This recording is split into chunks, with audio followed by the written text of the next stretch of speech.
Hi, everybody. My name is Alan. On behalf of the crew, I'd like to welcome you to another edition of Bridging Heaven and Earth. You know, I mean, anybody who's seen the show before knows that we always talk about the oneness, about an experience where there is no separation, where there is only the experience that everything is connected, that everything is one. And in that transformation, where more and more human beings at this time are starting to have that experience, people are breaking boundaries. People are breaking what were considered rules for thousands of years. And those people are coming together in collaboration and in unison and in love to bring that new paradigm into people's lives. And that is an extraordinary experience when that begins to happen in people's lives. And tonight we have with us guests who, in their own way, are bringing that love and that new paradigm into their lives and into everyone's lives.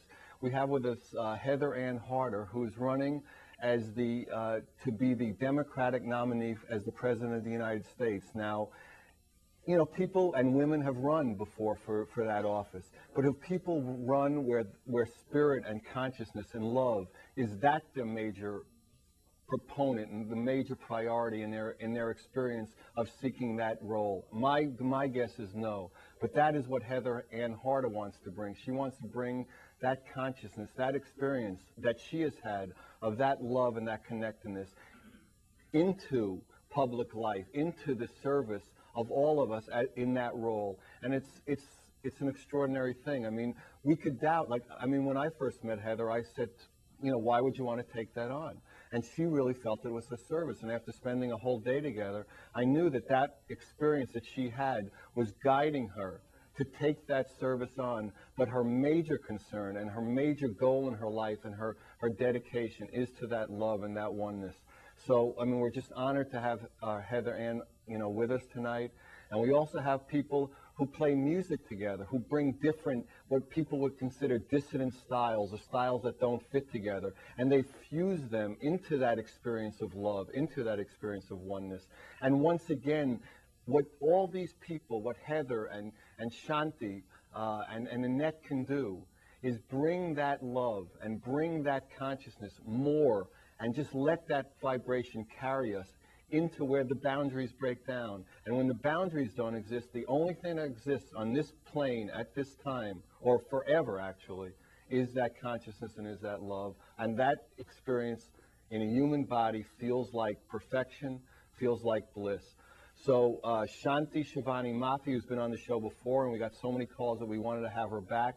She's a master musician and a Dhrupad singer, and she's playing with Annette Cantor, who again is a master musician and is a violinist and also a singer. So, I mean, their experiences and their courage in breaking the boundaries, in allowing us to share with them how they break the boundaries and how they let loose into that love, should be an extraordinary experience. And we also got a lot of calls of people who watched the show last week about a 30-second animated promo that, you know, 30 seconds goes by so fast. So we had decided to show it again, so we're also going to show that. So please, as I normally say at this time, whatever you've done today, whatever history you bring to this moment, let it fall away. Join us in the next hour or so, and let that experience, let that courage of our guests tonight bring you to a new level and into more courage. And that's what we're all here to do. We're all here to collaborate together to experience more love and to manifest more love. So to help us in that experience, let's just join me in a short meditation, and then we'll start the show. So please.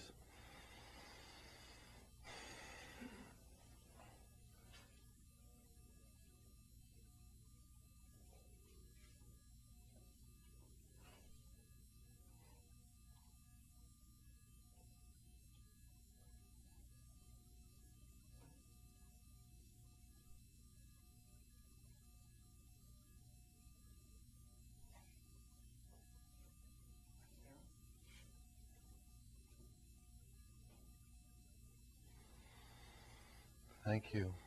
So we're going to start tonight's show with that 30-second animated promo that people called in about. We showed it on the last show. It was done by friends of ours, Tom Akinpour of the Technical Animation Company, two people who are crew members here, Lou De Bourbon and Jeff Azevedo, and then an associate of ours, George Graves. So they put that together, and then we're going to go right into Shanti and Annette's first set, which are improvisations on the Gregorian chant Kyrie Ellison, which I probably pronounced wrong, performed by Shanti and Annette. So please, let's go into that.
Wow, thank you, Shanti. Thank you, Annette. That was beautiful. Wow, thank you. So we're on the set with Heather Ann Harder. Welcome. My joy to be here, Alan. So I guess you were sitting close enough that you heard the opening. So once you had the experience of the way I experienced it, the one, I mean, how did it come to be that of all the things that you decided, you thought that your service was to run for president? Well, I think that all of us are always balancing the physical with the spiritual. And so for me, it was seeing a combination of all the lies coming out of Washington, recognizing that we were here for a much greater purpose, but each of us reflect that back from whatever source comes. And I was seeing a government that was reflecting back dysfunction, greed, dishonesty, all the things I didn't want anything to do with. And I thought, I can complain, I can withdraw like many people have, or I can get involved and change things. And I'm not a complainer, and I'm certainly not a withdrawer, so my only choice left was get involved and change things. So in September of 1990, I made the decision to run for president and have been putting 8 to 14 hours a day in ever since that time. Since 1990? Since 1990. Now, why did you decide that you're going to go right for the president rather than work your way through the boroughs or something? I could understand that, but... Well, I called Ron Brown, who was then the head of the Democratic Party, when I made the intention to run, thinking he's going to be thrilled. He's just like, lady. You lost your Well, mind. it was sort of his voice quality was sort of that way. And he says, why don't you run for school board? Psychiatric care will be showing up at any moment. But you have to remember my background. When I was in second grade, when I didn't like my second grade teacher because she yelled all the time, much abrasive for my gentle soul, I simply got up the next day, walked down the street, transferred myself to a different school. When I didn't like the child care choices for my children, I simply opened my own daycare centers. When I didn't like the school contract that I was working under, I joined the negotiating team and led the only strike my school district had ever had. I mean, I had a long history of being successful, challenging status quo. And so for me, it was only natural. If I didn't like it, I'm going to run for president. And so when I called Ron to tell him this news, congratulations, Ron, you now have Heather Harder on your team. Now I feel good. And so when he had this, oh, lady, go home and run for school board or city council, I thought, boy, he doesn't know Heather Harder, Right. and unfortunately he's not around to get to know Heather Harder. Right. Well, if anybody doesn't know, he was killed in a plane crash in Africa or somewhere, right? Actually, it was Serbia. Serbia, yes. Right, yeah. But in that process, I had both the good advice to run for a lesser office, and I certainly had plenty of time to.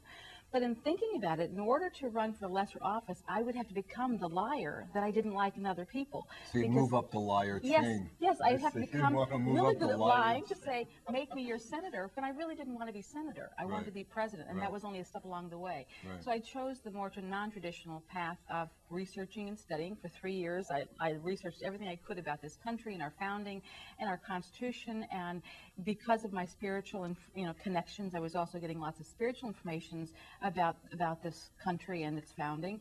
And then after I felt I had not only a good basis of understanding where we were coming from, but also a really good handle on what we needed to do to bring about health in this nation, then I spent 1 year going to campaign training schools. Really? And that is the year I learned like why we're schools? so. Oh yeah, they teach you how to lie, how to avoid questions.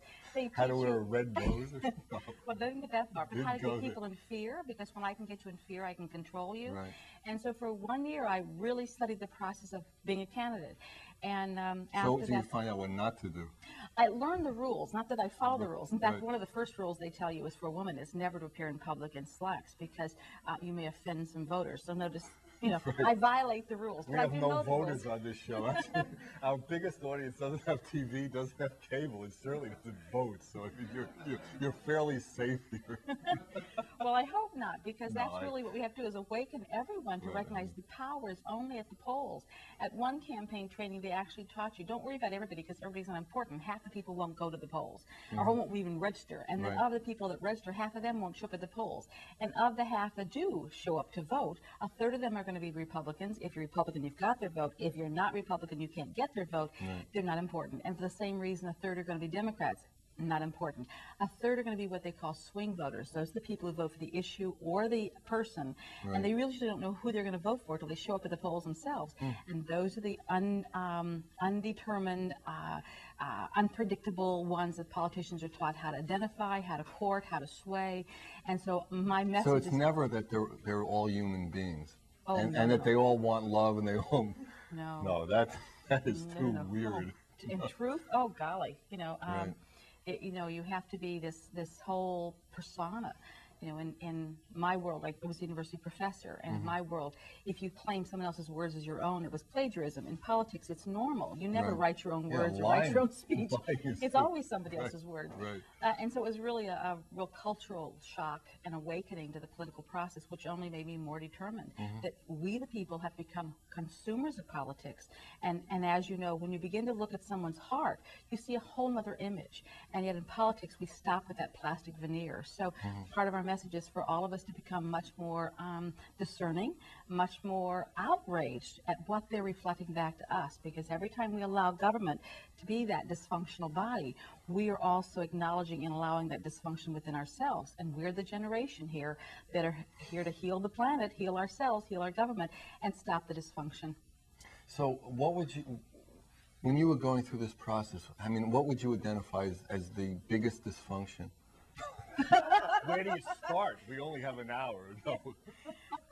It was, the fact that there's so many. I mean, in fact, I started writing a position statement on the Constitution, and it got so carried away. It's now a book. Right. So It's like, they couldn't even like the stop. Odyssey. Every word has been abused and mistreated. And the Constitution is a divinely inspired document that is it's a blueprint for government that's totally in harmony with universal law.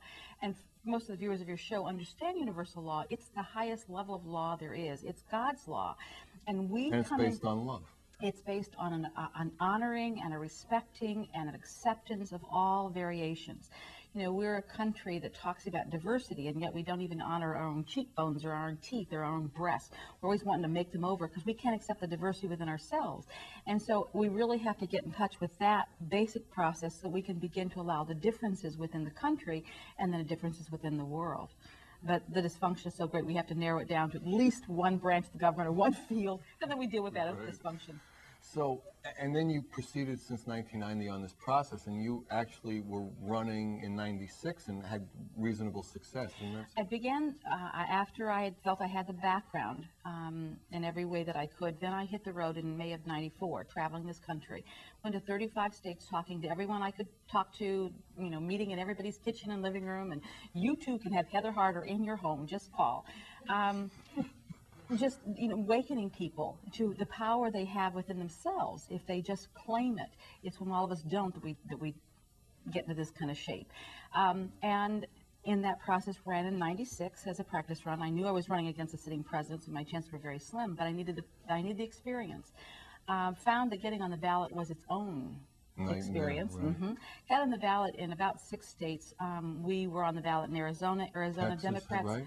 filed a court injunction, had me taken off the ballot. They didn't want any competition for Bill Clinton. Another state was on the ballot, and they simply canceled the primary. I didn't realize the kind of power and control that was held on our election process. In the states where I wasn't taken off the ballot, Texas being one of them, we actually came in third in the Democratic primary, pulling almost 30,000 votes with about $2,000 expenditure. If you don't have the makeup people and the spin doctors and the speechwriters, well, we can get Kara, our makeup person. It's a real cheap campaign. Right. But we came in third and did well just with word of mouth campaigning. Everybody taking responsibility for a little bit of the process and spreading the word. New Hampshire, we came in 5th out of a field of 21. Wow. So that's fantastic. And we're going to be that much stronger this time. And how is it going this time? Well, I'm sure you understand with your show and all the shows like you that the whole consciousness of the planet is shifting. And what was the wind in our face last time is behind our back this time. Wow. Even within the party structure, we're being invited in and in several gatherings for the Democratic Party. I was introduced as the Democratic answer to Libby Dole, which I thought was kind of exciting. Mm-hmm. Wow. So you have to be boring now. No.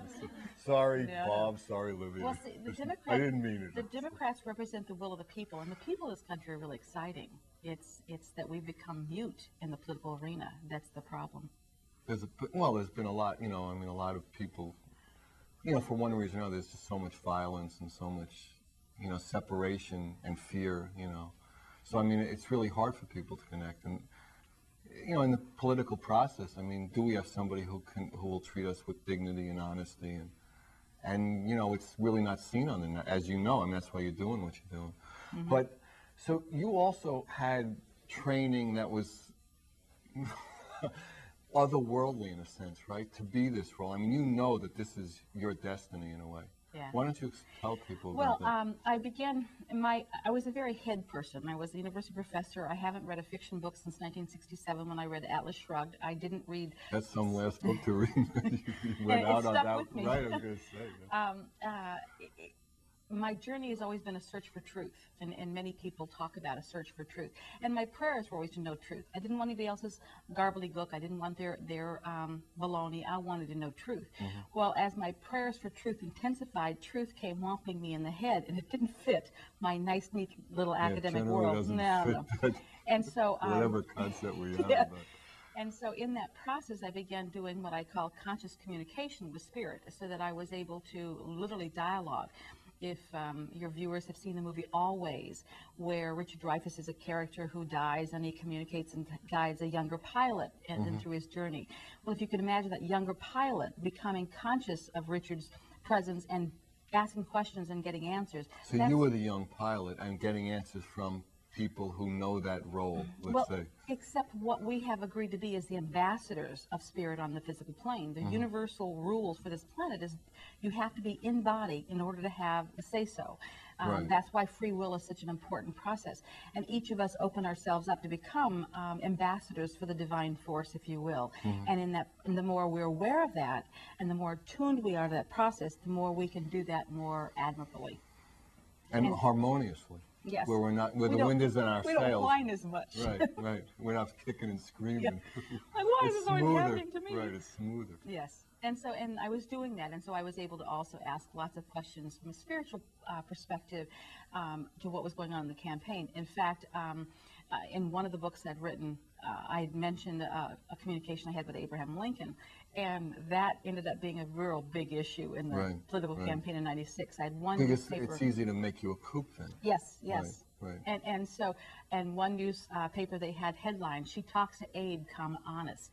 And we had Is she honest with Abe? You know? And we had a Syracuse, New York newspaper that had quote of the week. She's the only candidate that has Abraham Lincoln's ghost endorsement. And the New York Times said that my biggest obstacle in the White House was the fact that I talked to dead people.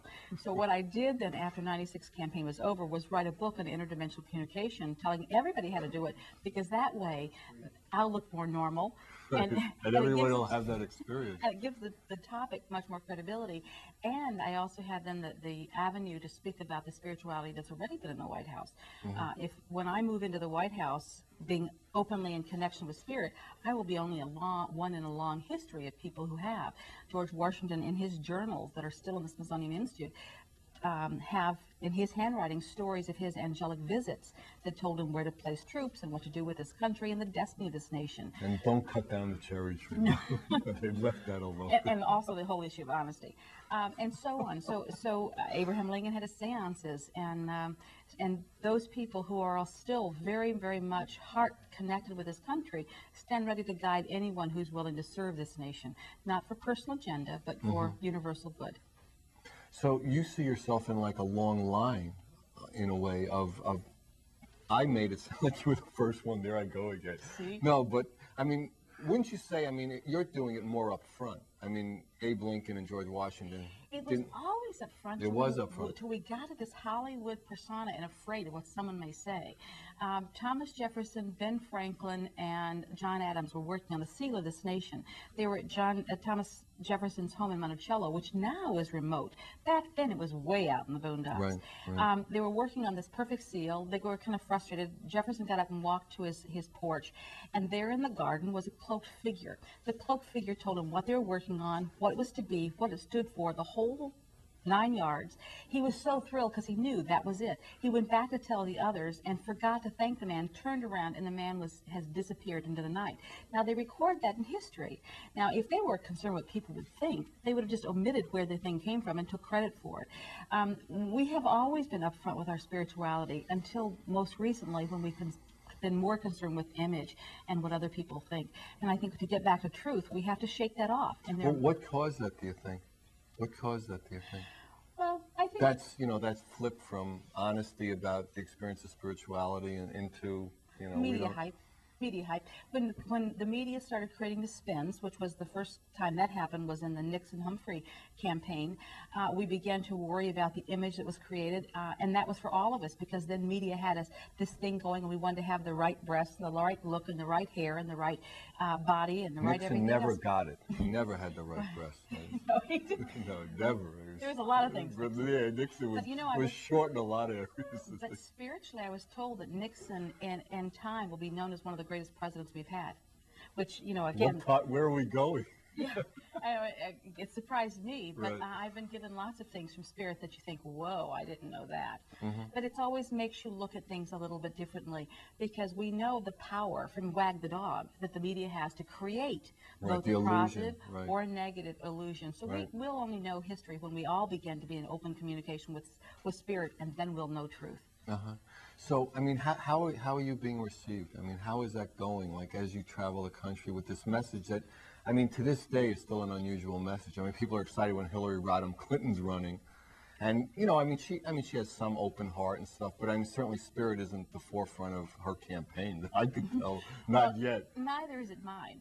Again, my spirituality is simply a part of who I am. It's what brought you to have me on your show. I thank Right. you very much for that.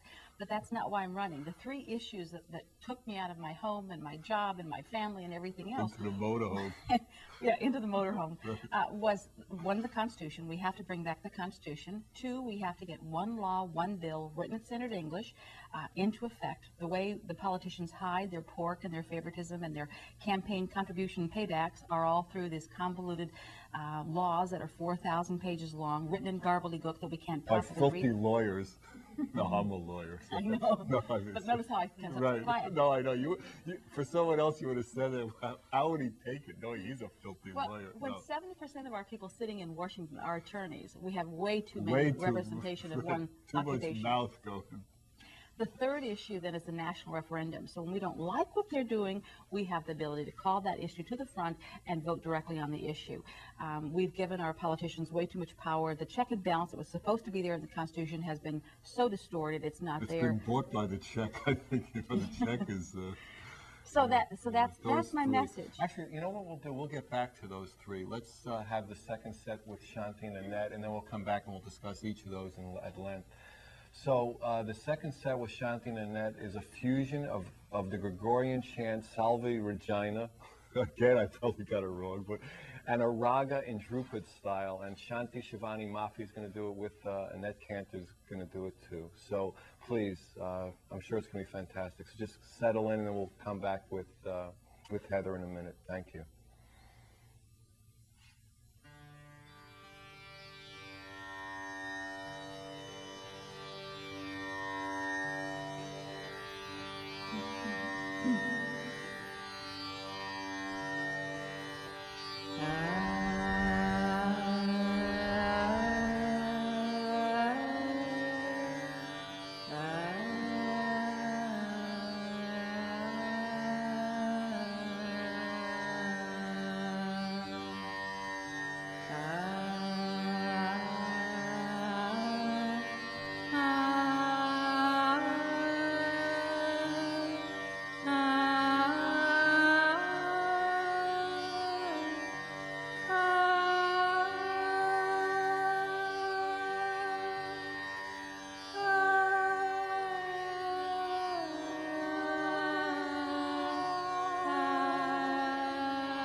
Wow. Thank you, Annette. Thank you, Shanti. That was beautiful. So we're back with Heather. So you've written a few books that delve into all these, different issues and things. Why don't you talk about it? One was Perfect. The first book I wrote was Many Were Called, Few Were Chosen, the story of Mother Earth and the Earth-based volunteers. And that book was really my remembrance of how we all got to this planet, why we're here, and we are here to birth a new consciousness on the planet, to change ourselves. Gandhi would go around India teaching people that each within their hearts, they each carry the seed of the universe.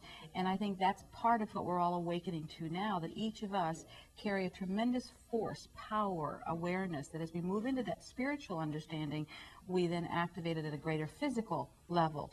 And so that book talks about that process and why we're here and what we're doing. The second book, Perfect Power and Consciousness, is a book that talks about what happens as we move through that process. We'd like to think it's easy and joyful, but the truth is our physical structure has to adjust to a lot of changes as the increase in energy and consciousness. As our vibration accelerates, if you will, the metabolism has to shift. And in that process, there's mental changes. Everybody on the planet right now is losing their memory. And they go around I think they're all losing their mind, but maybe it's well, just memory. Well, losing their ability to focus Right. the old way, all those things are part of the shifting because we're learning how to live in the now. And so instead of taking and dealing with it, we take and run for the pills and all the other contraptions to try and sharpen our mind. When in actuality, it's a great asset. It's one of the reasons so many scandals are being uncovered right now, because liars can't remember their lies, so they're getting tripped up a lot more. But nonetheless, there's a lot of changes that go on.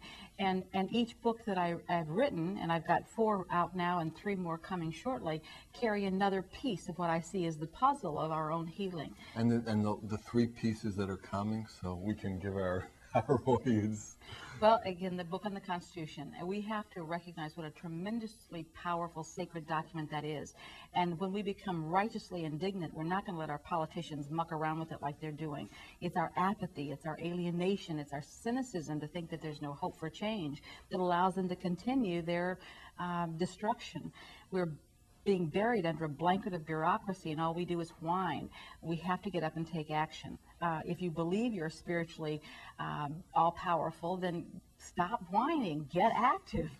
The second book is called Breaking Free, Changing the Way We See Ourselves so we can change our world. Again, with that intention, as we begin to see ourselves from a new perspective in our totality, recognize all the family processes we've gone through that gives us many of our limiting belief systems, then we begin to let go of those. Why don't you give a few of those? We got another 4 hours.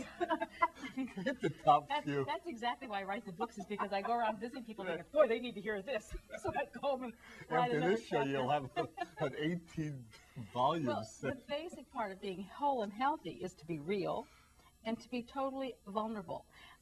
That all of our conditionings in life, and conditionings in our world, and conditionings in media, and conditionings in our family is about taking on roles, pretending, being politically correct, saying the right things, doing what other people want us to do, enabling, covering all the other kinds of things we do about power and intimacy. And in essence, we'll become healthy when we are totally in our power, which is an internal motivation, not an external action based on other people's perceptions of what we should be doing or shouldn't be doing. If I were doing what other people would want me to do, I'd still be home, being a professor and looking normal, because this challenges a lot of people. Because and if wearing a skirt.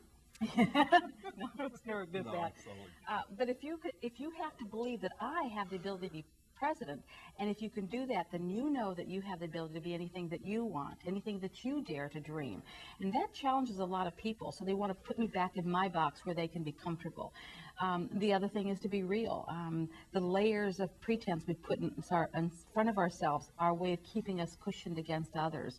And it's a time where we really have to be heart open, not naive, but discerning Discerningly conscious. and open to being real with people, not all the what I call the fluff of life. And so that's the heart of that book, which is the heart of all relationships.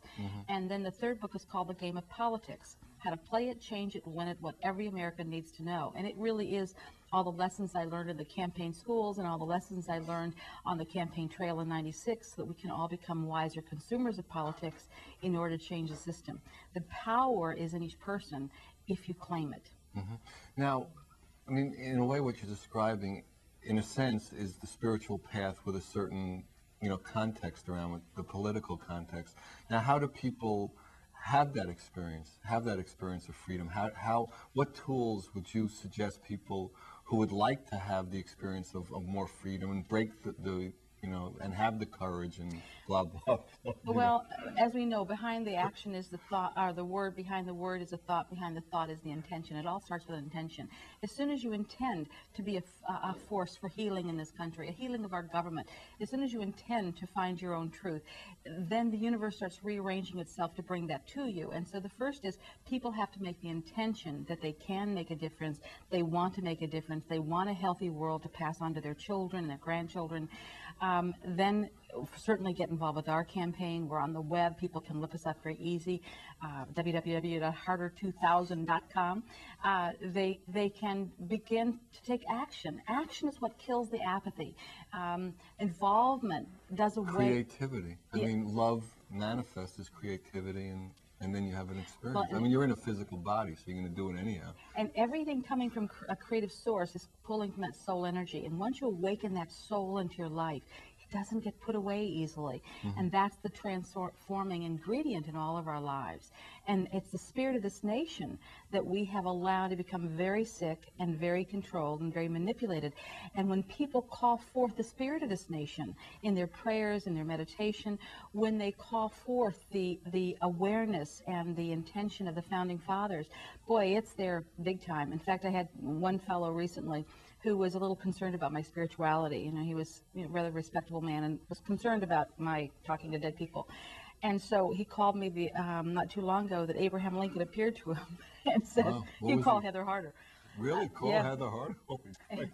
We've We've had people manifest books on their bed. One attorney, kind of a crusty fellow, came to a meeting and said, I don't believe in this stuff, but I didn't intend to be here. But this morning I woke up with your book on my bed, and I didn't buy it, and I don't think I stole it.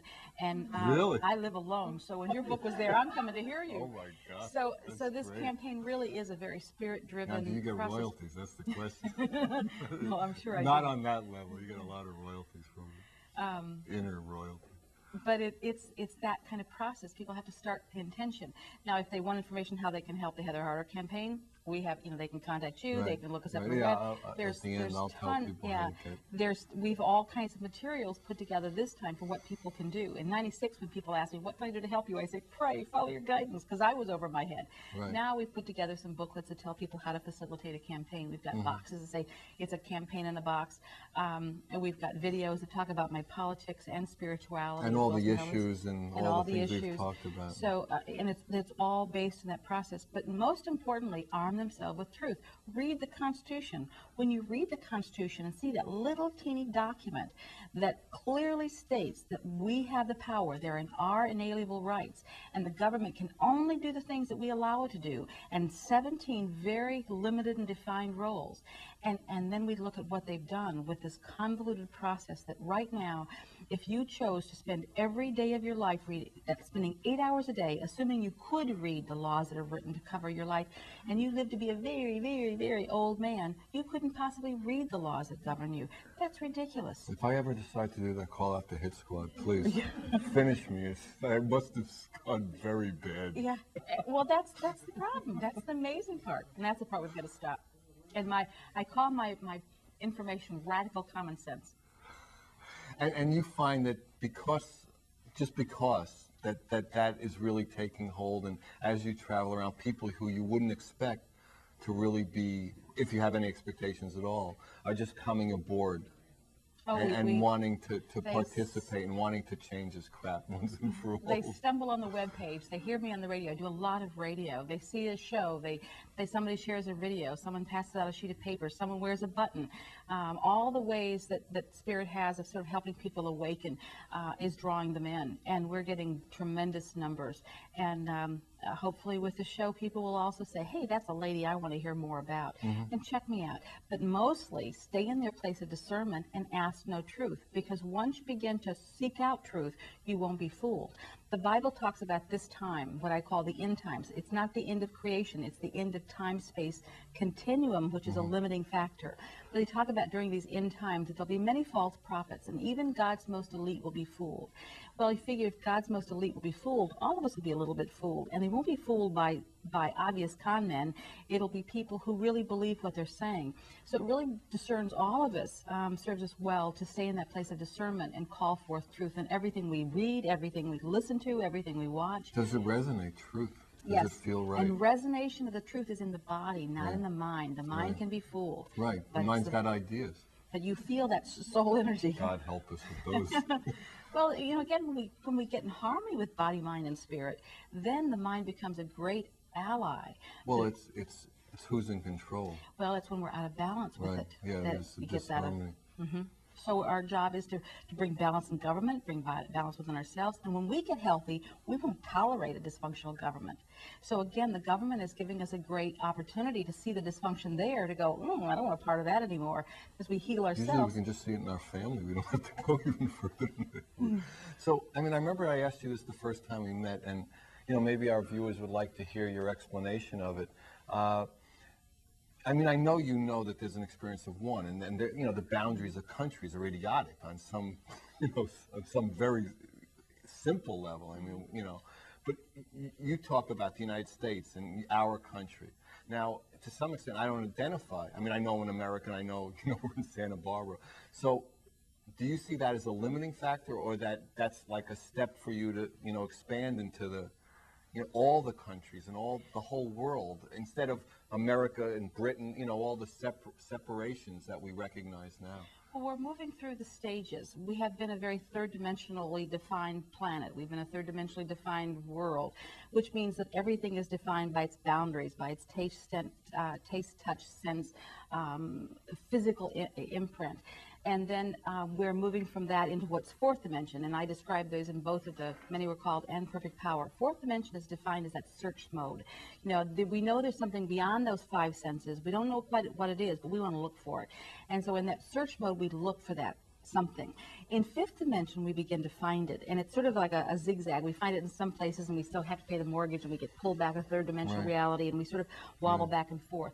In fifth dimension, we begin to recognize the oneness, that we're all in a game, we're all playing in a drama, that we're just different aspects of the same totality. It can only be one. And that's tied with love. And love is not the mushy-gushy, huggy-kissy.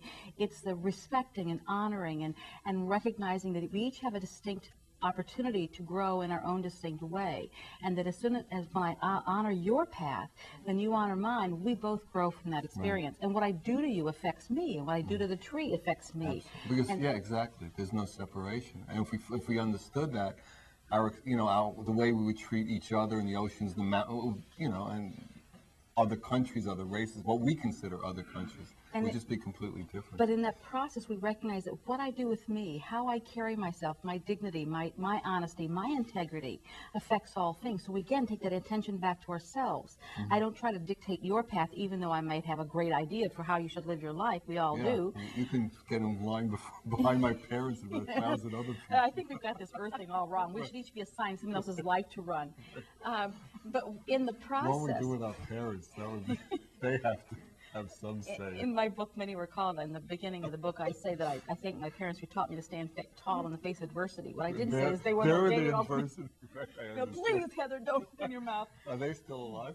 No. When I told my So mother I can't, my parents see this show, so I have to be a little more careful. in 1990, when I told my mother I was going to run for president, she goes, "Oh my goodness, you and Dan Quill from Indiana. I hope I'm dead first." So And he's running she again. died in 93. Right, she never wants, can you imagine you running against Dan Quayle? But in that same awareness of living our own self in dignity, as we take that to a national level, this nation has to be in dignity and in truth and integrity and in grace, and then we can model for all others. But it's that ripple. We can't go out and save the world and pretend that we have the power to do that if we ourselves are drowning in violence, drowning in muck and mire and greed and all the other things that affect Washington. But when you say we, you say people of the United States. That's who I want to vote for. That's who you're aiming at this level of things. You don't want the Italians to vote for you.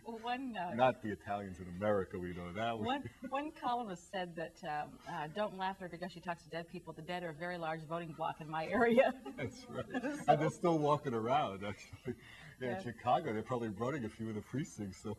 Just as I have to heal myself in order to heal my family structure, and that's my children that I've lovingly grown up dysfunctional, then I also have to take and heal myself to help heal the government. And as I heal this government, we become that beacon, that model for truth and justice across this planet. But we first have to do it with ourselves. And that's why I differentiate between this country and the world. We are the policeman, the big brother of the world, and yet our streets are the most violent, our government is among the most dysfunctional, and that's what we have to take responsibility for. It's starting to change, and you're, a big part of it, and we all are. I mean, we all are. We all are, and we all are feeling that call. So, I guess it's time again for us to go. Thank you, everybody. Thank you, Shanti. Thank you, Annette. Thank you, Heather. If you need any information, call me, 805-687-2053, 805-687-2053. Good night. God bless you. Thank you for watching. Come next time. Good night.